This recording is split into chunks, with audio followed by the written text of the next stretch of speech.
Hey, theme park lovers, this is Amanda from Where in the Park, and each week we will be providing you with the latest news and updates from Disneyland, Disney California Adventure, Knott's Berry Farm, and Universal Studios Hollywood.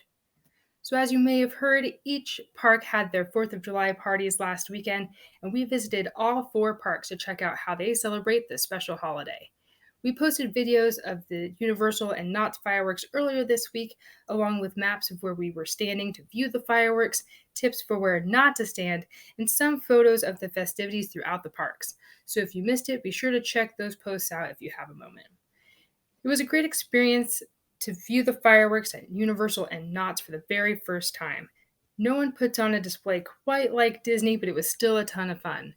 We recommend you make it out there next year if you can. The events are held multiple days so you can experience all four parks. So first up, we have announcements from Disneyland. So first, we have some attraction updates from around the park.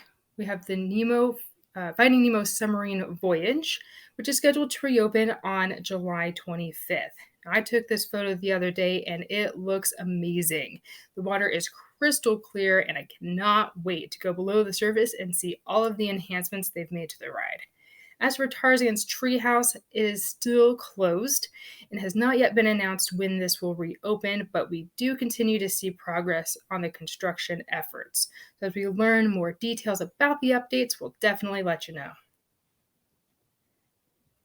It was announced last week that Splash Mountain is going to be transformed into Tiana's Bayou Adventure.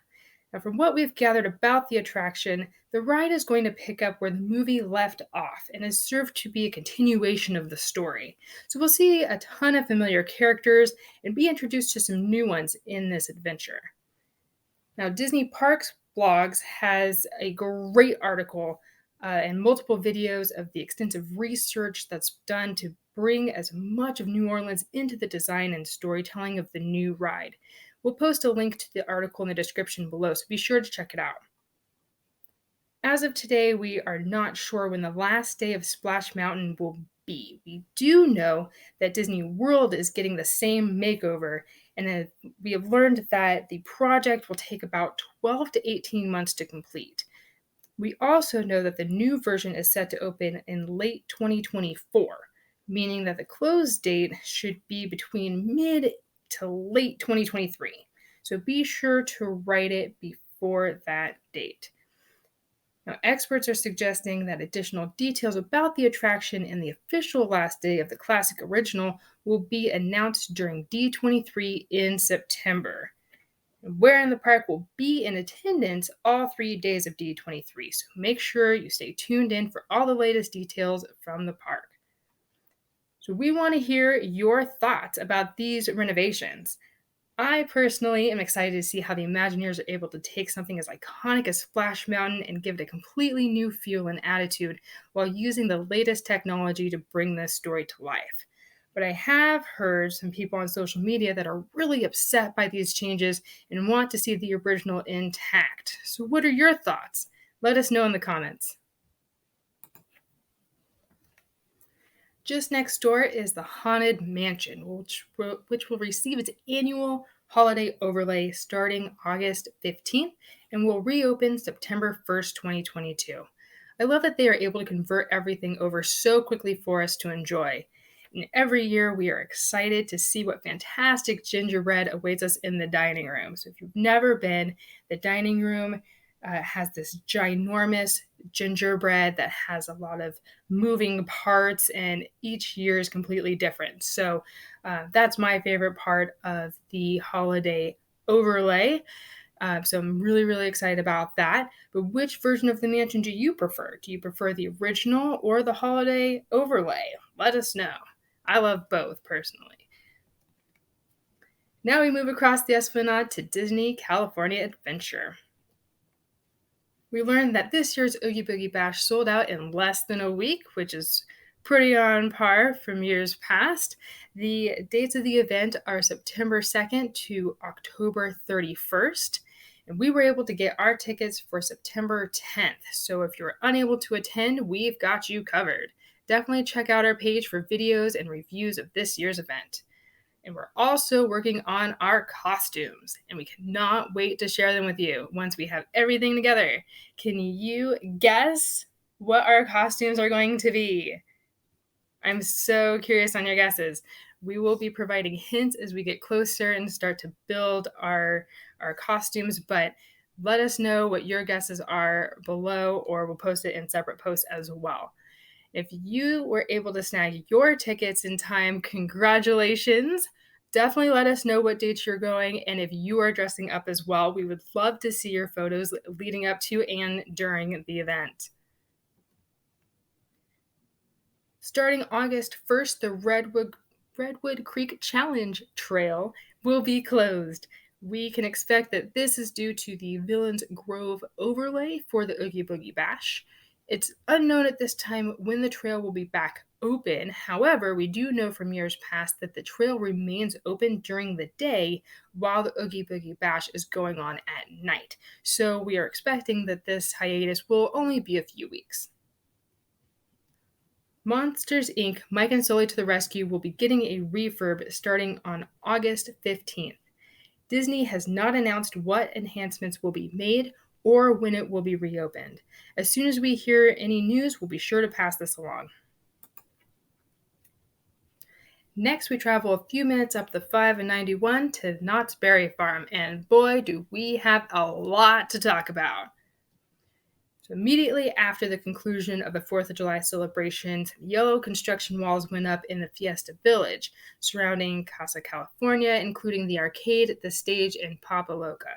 So Knott's posted this photo on the left earlier this week, and we posted it on our Facebook and Instagram pages, leaving us all in suspense as to what changes are coming. That's going to take a full year to complete. We still don't know. So as soon as we receive any news from Knott's Berry Farm, we'll definitely pass that along to you.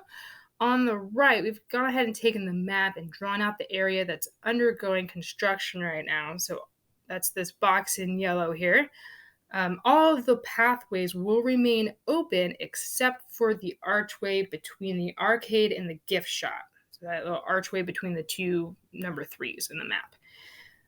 So you can still take the pathway behind the building and across the train tracks to get to the boardwalk, and the rest of Fiesta Village will remain open. So what are you hoping to see during this remodel? I'm really hoping that it's more than just a fresh coat of paint, but tell us your thoughts on this refurbishment. The Wilderness Broiler was closed on the 5th and 6th this week as they were preparing some new menu items, and I'm super stoked about this. So the sign on the left there was posted at the eatery and advised that it'll be reopened on the 7th with new French fry menu items, which is super exciting because French Fry Day is on the 13th. So we gotta go get some French fries. So we have the buffalo popcorn chicken fries, the cowboy brisket fries, chili cheese fries, garlic fries, cheese fries. Sounds amazing. We aren't sure if these items are because the Papa Loca is now closed in the Fiesta Village, but I can assure you that I am excited to try these new creations. What are your thoughts? Are there any fry variations you would love to see added to the menu? Have you tried any of these? Let us know. We want to hear about it.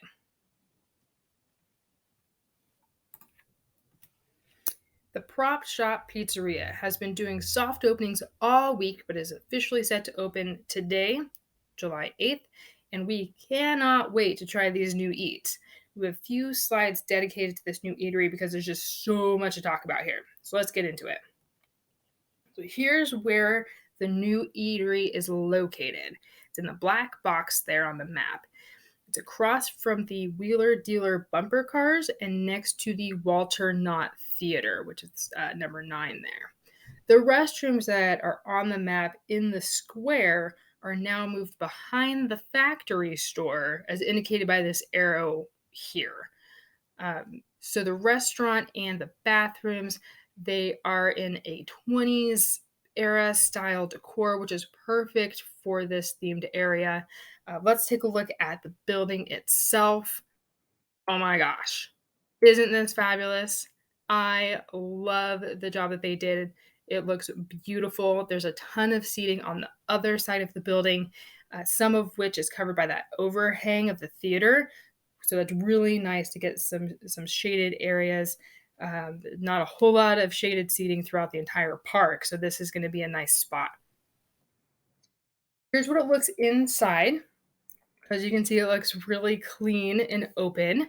There's several walk-up counters that serve a variety of menu items. So let's go through each section of the restaurant itself. So here's the pizza menu. And note that anything with the yellow silverware circle indicates that it's part of the all seasons dining plan. Okay. So you have a slice of pizza with a side salad. And you have the variety of pizza choices listed on the right, including a boysenberry barbecue chicken, which I've got to try. Sounds amazing. We also have some healthier options like the Italian veggie and cauliflower veggie pizzas as well. And you also have a pepperoni stromboli with a side salad. And I wanted to point out that the next slide has a side salad by itself for $6. So by getting each of the combos, you actually save $1 each by getting everything together. So I just wanted to point that out. They also have a lasagna loaf with a Caesar salad that serves 3 for $36. Now, what I find interesting here is that they do not have a single serving of lasagna. So the only way to get it is by buying the entire loaf, which I find really weird. So I'm hoping that as the popularity of this increases, they start adding single serving options, because otherwise I'm just going to get the 3 serving size every time. That's my favorite food. I've also heard several complaints about the price of the whole pizza and the lasagna at $36. However, if you figure that the serving is for 3 to 4 people, you're probably going to be spending $10 or more per person anyway, so it's about on par. As for the salads, they have quite a few options here, including a hand-tossed Caesar with grilled chicken. We have several side salads, an Italian salad, and 2 very different antipasta salads, including that house antipasta salad that has a lot of grilled veggies and other healthier options here. So I do love that they have a wide variety of options. It's not something that I typically see in the theme parks. It's usually just the side salad and that's it, or just the basic Caesar and that's it. So I'm excited to try all of these options. Then we have the pasta bar, and you can choose your pasta, choose your sauce, and choose your toppings. I was a little disappointed that there was not a boysenberry sauce option here, but perhaps it would be a special item for the Boysenberry Festival next year. So I'm interested to see what they come up with then. As for the toppings, we have the grilled chicken, the Italian meatballs, and the grilled veggies. I've also seen a post that they also include a plant-based chorizo option, so that's exciting. I love that they include healthier options here as well, although I did notice that they do not include if anything is vegetarian or vegan in any of these menu boards, so that's something to keep in mind. I've also seen posts on the Knott's Facebook groups that the pasta is gluten-free, so that's also nice if you're health conscious about that. So here's some other fun things that are on the menu. There's the garlic knots with marinara. Get it? Knots. Hilarious. And also they have the mozzarella sticks with marinara. Now, I've seen posts that when you order the mozzarella sticks, you have to specifically ask for the marinara sauce. I'm hoping that it's just a training issue. As you can see here, it says that it comes with it, but just make sure if you do order it that you ask for it if you don't get it automatically. Of course, we got to talk desserts. Okay, so each of these listed here on the menu for $6 each. I'm personally excited about the limoncello cookie. You know I got to try it. Definitely report back once I do. If you've had it, let me know. Lemon is my jam. I've also seen people post on Facebook of photos of other desserts that are not on the menu, such as a Cinnabon cheesecake. What? Super excited about that. As well as a celebration cake with confetti sprinkles. Both of those are for $9. So we're very, very excited to try those. Love desserts. So stay tuned. We'll definitely have a separate post about that. They also have some fun drinks in addition to the fountain drinks. I did see that they also have the boysenberry uh, drink on tap, the fountain drink, so that's exciting. Love seeing that around the park. The other fun drinks that they have Italian soda, they have beers, bottled and on tap, you have wine, and some frozen cocktails. They also have an Italian margarita on tap, so that's exciting. If you don't want to go inside and order the beverages, they also have this outside window to place your order for beverages. So, definitely going to be utilizing that. So, we want to hear from you guys. What do you think of this new pizzeria? Have you tried it? What are you excited to try first if you haven't been there yet?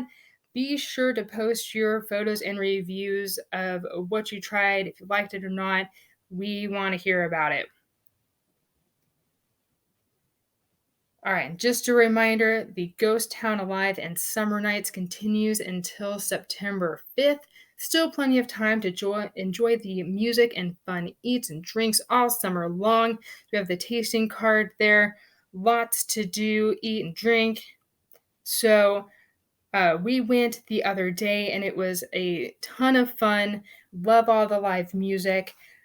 So if you haven't been yet, highly recommend it. Be sure to share your photos and reviews as well. All right, so let's go up the 5 and 101 to Universal Studios Hollywood. So, Universal is celebrating its anniversary as a theme park next week on July 15th. We haven't heard any special celebrations happening on this day, but if we do hear anything, we'll be sure to pass it along. The special effects show is back. Yay! It went on hiatus for since 2020 due to the pandemic, but it is back. So if you haven't seen the show, we highly recommend it. It's a 25-minute show that gives an exciting glimpse into the movie magic that happens each day on the backlots of Hollywood studios. And if you have seen it in the past, it will bring back nostalgic memories for you and may offer some fun new surprises. It's been a blast to watch it again. It's been a very long time since we've seen it, and it was awesome. Definitely go see it if you get a chance. The Universal website states that the show is running daily from now until August 14th, and then will only run on the weekends starting August 20th. So be sure to check the app for the most up to date show times before your next visit. It's definitely worth a look. It was announced by Universal Studios this week that the set from Jupiter's Claim will be part of the studio tour starting on July 22nd. This is from the highly anticipated horror film Nope from Jordan Peele. It's located in front of that big blue wall towards the end of the tram tour before the Fast and Furious supercharged experience. And Jupiter's Claim is right next to the tram route, so your tram is going to pass right by it. And we had noticed this being built when we were there for the tram tour during the 4th of July celebrations, but it was behind some walls, and we thought it might just be a set for the Halloween Horror Nights, but now we know that it's officially part of the tour itself. So we are so excited to see how the tour guides incorporate this set into the tour. It's going to be really exciting. Lastly, we wanted to take a moment to let you guys know on what we are up to this month. So next week, on July 17th, is the anniversary of opening day of Disneyland. Where in the park will be there on this day to partake in the festivities, so be on the lookout for our videos and posts. And if you will also be there, please let us know. We would love to meet you, and we may have some fun surprises for you as well. We are also going to attend Midsommar Scream on July 31st to get the latest information on what's happening at the parks this fall. So, this is an annual event at the Long Beach Convention Center, but it's the first event since 2019 due to the pandemic. There are over 300 vendors that sell all kinds of Halloween decor, and there's special guest speakers and celebrities from your favorite horror films, and it's just all around good time for the whole family. They do have a separate scare zone if you're brave enough to enter it, but it's not required that you go in there. And the majority of it, it's not scary. It just might be a little creepy. There might be some people in costumes walking around, but it's very well lit. I personally do not like anything scary, and this event is just perfect for me. So, in years past, Haunt organizers have announced and provided sneak peeks into their newest creation for this year's Haunt, so we will have a review of all that we've learned throughout the event. And if you have any questions, please post them in the comments below or start your own post, and we will do our best to get any details for you. If you are interested in attending the event, you can go to midsummerscream.org for tickets. There's still single day and multi-day tickets available. It's running from July 29th to the 31st, but we are just going to be attending on the 31st. So if you do want to attend, check out that website. The website also has a full list of speakers and celebrities that will be in attendance, so be sure to check that out if you're interested. So that is it. Thank you so much for watching this week's park update video. You can find out more about us at whereinthepark.com and check out our scavenger hunt packs at whereinthepark.etsy.com. Thank you so much.